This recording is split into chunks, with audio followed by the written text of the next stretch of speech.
I keep these sourdough videos as short as possible in the interest of getting them to you. Decided I want to bake in a week or so. We'll see how the starter goes. I took this out of the fridge this morning. This is the starter I've been using since last October. So I know it's a mature starter. I know there's lots of little buddies in there that are going to help me out. It doesn't smell like much now. You can see inside it's just kind of a liquidy mess, kind of like yogurt, but there's no bubbles in it. So I'm going to throw most of this away. I'm going to grab some with a spoon here. And once you have a mature starter that's really active, you can save this discard and use it to flavor things like pancakes, sourdough pancakes or biscuits or whatever. And there's lots of recipes for using the discard. This I'm just going to throw away right now because these guys aren't quite awake yet. So I've left, if you can look in there, I've left just a little bit, about a tablespoon left in the jar. This is my 50-50 mix of whole wheat flour and all-purpose flour. I'm going to put a 1/4 cup right here into the jar. Then we're going to go over to the sink where I can measure some water into it. So it's a 1/4 cup there.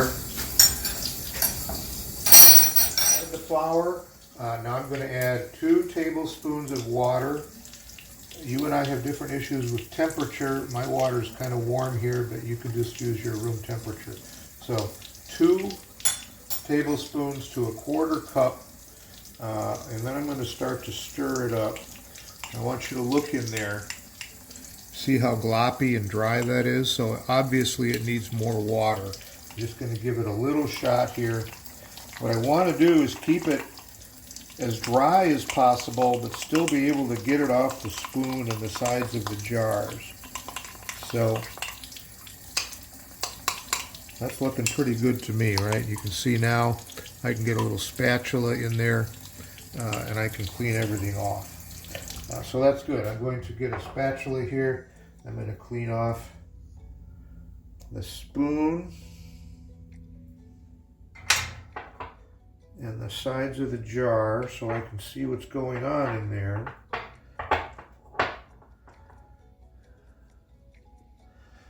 That's that. I'm going to put my rubber band right down at the level of the starter. And I'm going to cover it with a lid.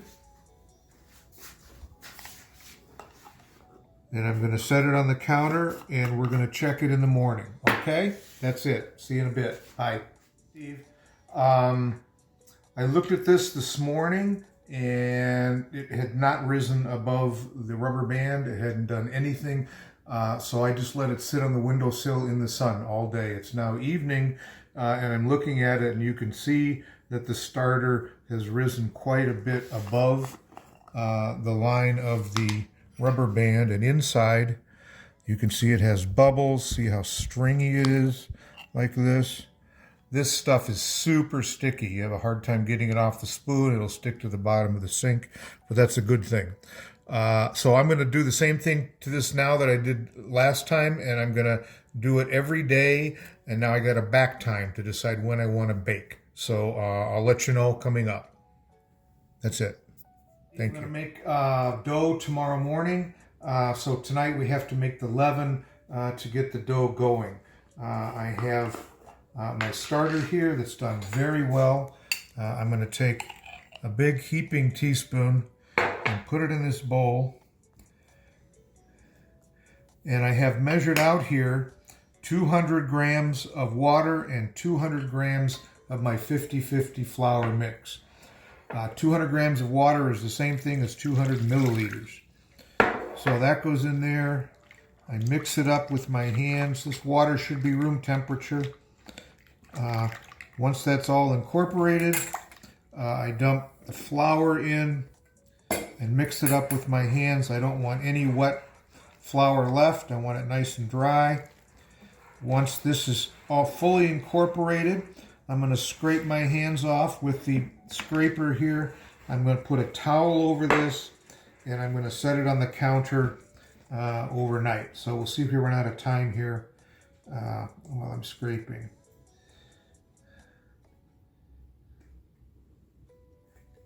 There we go, and I'm going to scrape it down the bowl sides so it's just like this big mass of cement. So that's it. That gets covered with a towel. Rests overnight. I'll see you in the morning. Bye.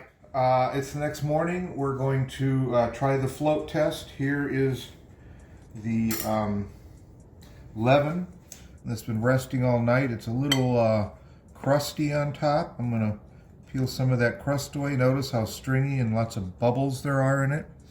I'm going to take a little piece of the wet dough and drop it into this glass of water. Come on, very sticky. There we go. Nope, it's not floating yet, so I'm going to give it a little bit more time. I'm actually going to put it in my oven for a few minutes, and we'll come back and try it again. Okay, second time for the float test.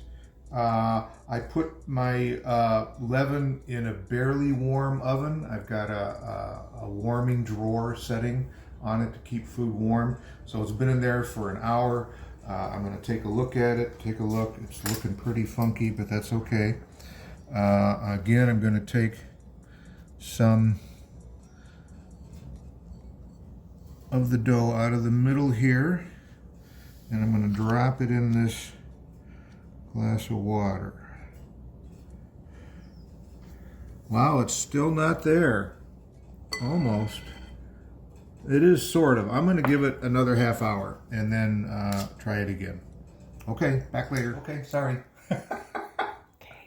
Okay, here we go. Third time or fourth time's the charm. Let me get some starter here. I'm going to drop it in there. And we're going to call that a float. It was floating a second ago. There we go. It's floating. We're making bread. I'm going to assemble my tools and ingredients and be back in a few minutes. Yay, we're making bread, finally. What I'm going to do now is I'm going to take 200 grams of my leaven and weigh it into my big bowl here. I'm going to turn my scale on. And tare it. It's grams, 0 grams. So I need 200 grams of this gloppy stuff. That's 88. It's 130.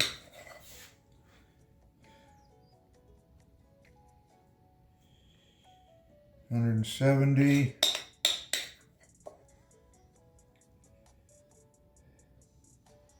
There we go, 203, that's fine. What's left in here, this is my new starter. I'm going to clean out my jar and put this in there and feed it and put it back in the refrigerator. Okay, so I've got 200 grams of my leaven here. I'm going to pour in 800 grams of warm water.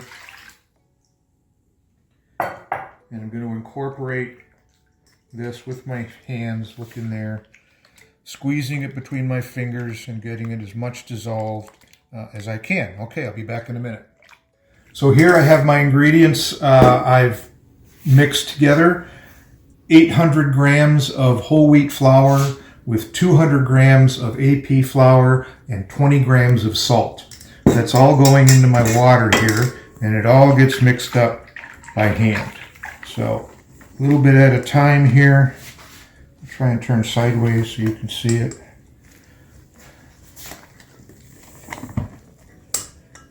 This recipe makes 2 loaves of bread, so it's a lot of dough. This gets really shaggy and sticky. Again, I want to make sure there's no dry flour left. All of the flour has absorbed all of the water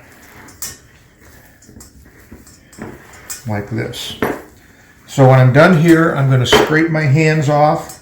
I'm going to put a towel over this, and I'm going to set it on the counter for 1 hour. This is called the bulk fermentation. And then I'll come back and show you what's next. See you later. Okay, so after an hour of resting, we start to fold the dough. The dough is really, really sticky. You need to get your hand wet before you fold the dough. I'm just going to run it under some running water here so I have a wet hand. So if you can come kind of high so we can see in the bowl here. What I'm going to do is at 12 o'clock, I reach under and pull the bottom of the dough and stretch it out on top. I turn the bowl 90 degrees. I do that again. I turn the bowl 90 degrees. I do that again. I get a good stretch there. And we do it one more time. So 4 folds, that's it. You do this every half hour for 4 hours. Make sure you cover it with a cloth so it doesn't dry out. You'll see it change as it goes forward, getting a little more elastic, getting bubbles in it. We'll come back later and I'll show you the next step.